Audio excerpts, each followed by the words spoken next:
नियत खराब कर चल होलिया में ऐसा ना खड़ा देखावा फागुन के बाद तू ही बना बुखारा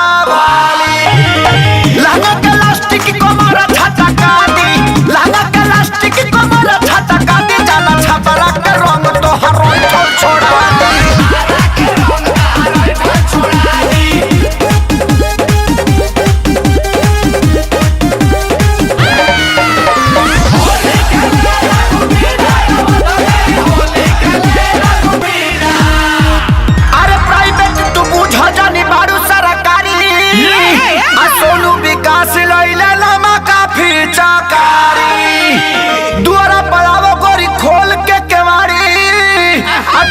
खेसारी रंग डाली है पारा पारी